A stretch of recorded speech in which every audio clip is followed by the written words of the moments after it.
झोपड़े के द्वार पर बाप और बेटा दोनों एक बुझे हुए अलाव के सामने चुपचाप बैठे हुए हैं और अंदर बेटे की जवान बीबी बुधिया प्रसव वेदना में पछाड़ खा रही थी। रह रहकर उसके मुंह से ऐसी दिल हिला देने वाली आवाज निकलती थी कि दोनों कलेजा थाम लेते थे। जाड़ों की रात थी, प्रकृति सन्नाटे में डूबी हुई, सारा गांव अंधकार में लय हो गया था। घीसू ने कहा, मालूम होता है बचे ही नहीं, सारा दिन दौड़ते हो गया, जा देख तो आ। माधव चिढ़कर बोला, मरना ही है तो जल्दी मर क्यों नहीं जाती, देखकर क्या करूं। तू बड़ा बेदर्द है वे, साल भर जिसके साथ सुख चैन से रहा, उसी के साथ इतनी बेवफाई। तो मुझसे तो उसका तड़पना और हाथ पांव पटकना नहीं देखा जाता। चमारों का कुनबा था और सारे गांव में बदनाम। यीशु एक दिन काम करता तो 3 दिन आराम करता। माधव इतना कामचोर था कि आधे घंटे काम करता तो घंटे भर चिलम पीता। इसलिए उन्हें कहीं मजदूरी नहीं मिलती थी।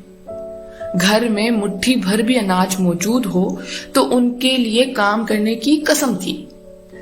जब 2-4 फाके हो जाते तो घीसू पेड़ पर चढ़कर लकड़ियां तोड़ लाता और माधव बाजार से बेच लाता, और जब तक वह पैसे रहते दोनों इधर उधर मारे मारे फिरते। गांव में काम की कमी न थी, किसानों का गांव था, मेहनती आदमी के लिए 50 काम थे, मगर इन दोनों को उसी वक्त बुलाते जब 2 आदमियों से एक का काम पाकर भी संतोष कर लेने के सिवा और कोई चारा न होता।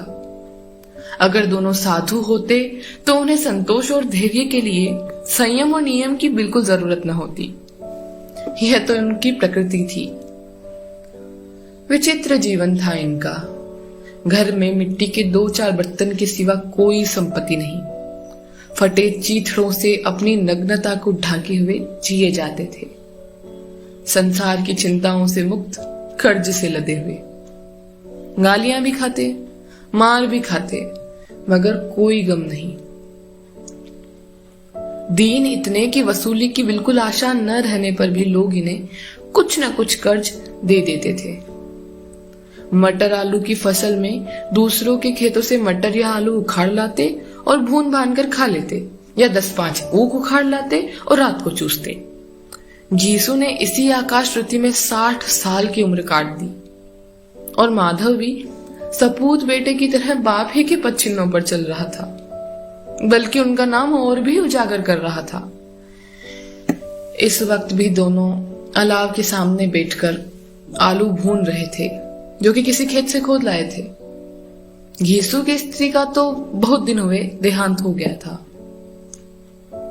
माधव का ब्याह पिछले साल हुआ था। जब से यह औरत आई थी, उसने इस खानदान में व्यवस्था की नींव डाली थी, और इन दोनों बेगैरतों का दोजक भरती रहती थी। जब से वह आई, यह दोनों और भी आराम तलब हो गए थे, बल्कि कुछ अकड़ने भी लगे थे। कोई कार्य करने को बुलाता तो निब्याज भाव से दुगनी मजदूरी मांगते। वही औरत आज प्रसव वेदना में मर रही थी, और यह दोनों इसी इंतजार में थे कि वह मर जाए तो आराम से सोए। घीसू ने आलू निकालकर छीलते हुए कहा, जाकर देख तो क्या दशा है उसकी। चुड़ैल का फिसाद होगा और क्या, यहां तो ओछा भी 1 रुपया मांगता है। माधव को भय था कि वह कोठरी में गया तो घीसू आलूओं का बड़ा भाग साफ कर देगा। बोला, मुझे वहां ज्यादा डर लगता है। डर किस बात का, मैं तो यहां हूं ही, तो तुम्हें जाकर देखो ना। मेरी औरत जब मरी थी तो मैं 3 दिन तक उसके पास से हिला तक नहीं, और फिर मुझसे लजाएगी कि नहीं। जिसका कभी मुंह नहीं देखा, आज उसका उघड़ा हुआ बदन देखूं, उसे तन की सुध भी तो न होगी। मुझे देख लेगी तो खुलकर हाथ पांव भी न पटक सकेगी। मैं सोचता हूं कोई बाल बच्चा हुआ तो क्या होगा। सोंठ, गुड़, तेल कुछ भी तो नहीं है घर में। सब कुछ आ जाएगा, भगवान दे तो। जो लोग अभी 1 पैसा नहीं दे रहे हैं वे ही कल बुलाकर रुपए देंगे। मेरे 9 लड़के हुए, घर में कभी कुछ न था, मगर भगवान ने किसी की न किसी तरह बेड़ा पार ही लगाया। जिस समाज में रात दिन मेहनत करने वालों की हालत उनकी हालत से कुछ बहुत अच्छी न थी, और किसानों के मुकाबले में वे लोग जो किसानों की दुर्बलताओं से लाभ उठाना जानते थे कहीं ज्यादा संपन्न थे, वहां इस तरह की मनोवृत्ति का पैदा हो जाना कोई अचरज की बात न थी। हम तो कहेंगे घीसू किसानों से कहीं ज्यादा विचारवान था, और किसानों के विचार शून्य समूह में शामिल होने के बदले बैठकबाजों की कुत्सित मंडली में जा मिला था। हाँ, उसमें यह शक्ति न थी कि बैठकबाजों के नियम और नीति का पालन करता, इसलिए जहां उसकी मंडली के और लोग गांव के सरगना और मुखिया बने हुए थे, उस पर सारा गांव उंगली उठाता था। फिर भी उसे यह तस्कीन तो थी ही कि अगर वह फटे हाल है तो कम से कम उसे किसानों की सी जी तोड़ मेहनत तो नहीं करनी पड़ती, और उसकी सरलता और निरीहता से दूसरे लोग बेजब फायदा तो नहीं उठाते। दोनों आलू निकाल निकाल कर जलते जलते खाने लगे। कल से कुछ नहीं खाया था, इतना सब्र न था कि ठंडा हो जाने दे। कई बार दोनों की जबानें जल गई। छिल जाने पर आलू का बाहरी हिस्सा जबान, हलक और तालू को जला देता था, और उस अंगारे को मुंह में रखने से ज्यादा खैरियत इसी में थी कि वह अंदर पहुंच जाए। वहां उसे ठंडा करने के लिए काफी सामान थे, इसलिए दोनों जल्द जल्द निकल जाते। हालांकि इस कोशिश में उनकी आंखों से आंसू निकल आते। घीसू को उस वक्त ठाकुर की बारात याद आई, जिसमें 20 साल पहले वह गया था। उस दावत में उसे जो तृप्ति मिली थी वह उसके जीवन में एक याद रखने लायक बात थी, और आज भी उसकी याद ताजा थी। बोला, वह भोज नहीं भूलता। तब से फिर उस तरह का खाना और भर पेट नहीं मिला। लड़की वालों ने सबको भर पेट पूड़ियां खिलाई थी, सबको, छोटे बड़े सबने पूड़ियां खाई।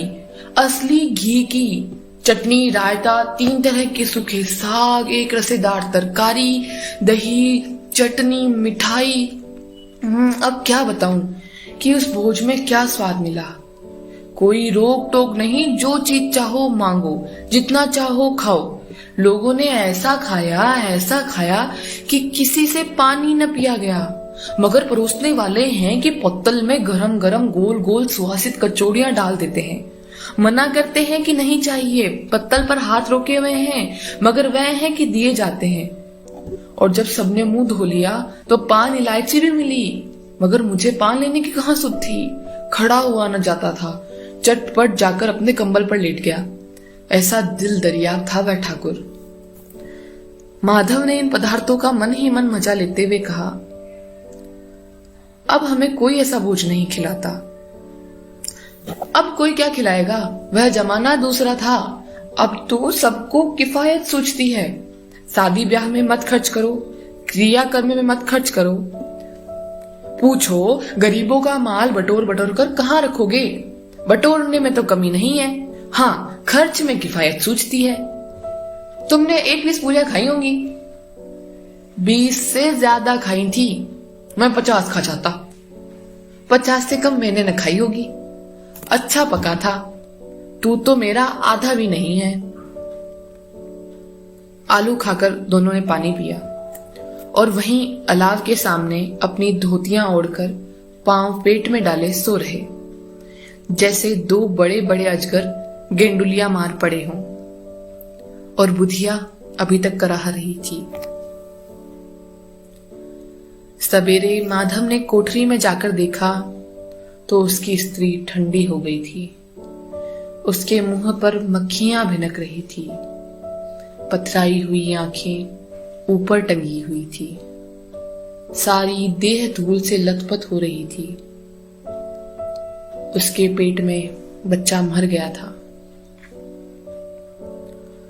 माधव भागा और घीसू के पास आया। फिर दोनों जोर जोर से हाय हाय करके छाती पीटने लगे। पड़ोस वालों ने यह रोना धोना सुना तो दौड़े हुए आए और पुरानी मर्यादा के अनुसार इन अभागों को समझाने लगे, मगर ज्यादा रोने पीटने का अवसर न था। कफन की और लकड़ी की फिक्र करनी थी। घर में तो पैसा इस तरह गायब था जैसे चील के घोंसले में मांस।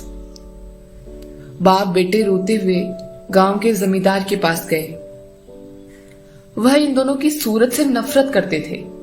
कई बार इन्हें अपने हाथों से पीट चुके थे, चोरी करने के लिए, वादे पर काम पर न आने के लिए।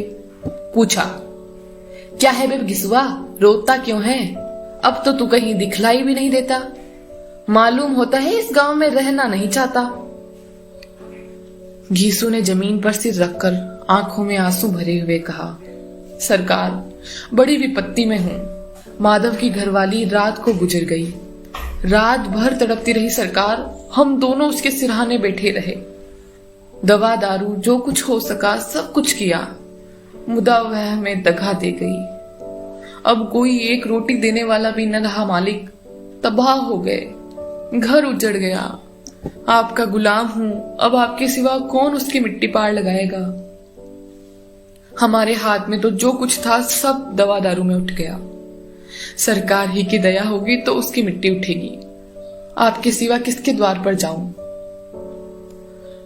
जमींदार साहब दयालु थे, मगर घीसू पर दया करना काले कंबल पर रंग चढ़ाना था। जी में तो आया, कह दे चल दूर हो जाए यहां से। यूं तो बुलाने से भी नहीं आता, आज जब गरज पड़ी तो आकर खुशामद कर रहा है। हराम खोर कहीं का, बदमाश। लेकिन यह क्रोध या दंड देने का अवसर न था। जी में कुड़ते हुए 2 रुपए निकालकर फेंक दिए, मगर सांत्वना का एक शब्द भी मुंह से न निकला। उसकी तरफ ताका तक नहीं, जैसे सिर का बोझ उतारा हो।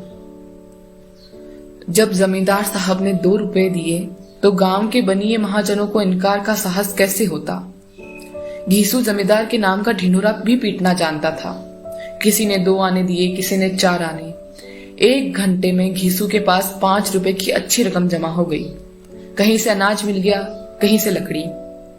और दोपहर को घीसू और माधव बाजार से कफन लाने चले। इधर लोग बांस वांस काटने लगे।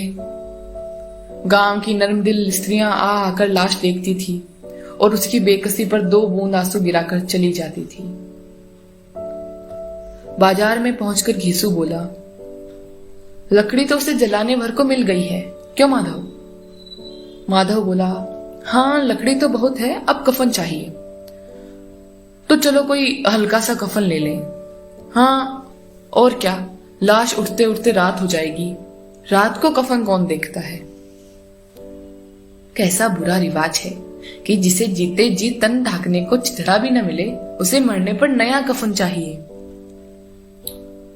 कफन लाश के साथ जल ही तो जाता है, और क्या रखा रहता है? यही 5 रुपए पहले मिलते तो कुछ दवा दारू कर लेते। दोनों एक दूसरे के मन की बात ताड़ रहे थे। बाजार में इधर उधर घूमते रहे, कभी इस बजाज की दुकान पर, कभी उसकी दुकान पर। तरह तरह के कपड़े, रेशमी और सूती देखे, मगर कुछ जचा नहीं। यहां तक कि शाम हो गई। तब दोनों न जाने किस देवी प्रेरणा से एक मधुशाला के सामने जा पहुंचे और जैसे किसी पूर्व निश्चित व्यवस्था से अंदर चले गए। वहां जरा देर तक दोनों असमंजस में खड़े रहे। फिर घीसू ने गद्दी के सामने जाकर कहा, साहू जी एक बोतल हमें भी देना। उसके बाद कुछ चिखोना आया, तली हुई मछली आई और दोनों बरामदे में बैठकर शांतिपूर्वक पीने लगे। कई कुज्जियां ताबड़तोड़ पीने के बाद दोनों सरूर में आ गए।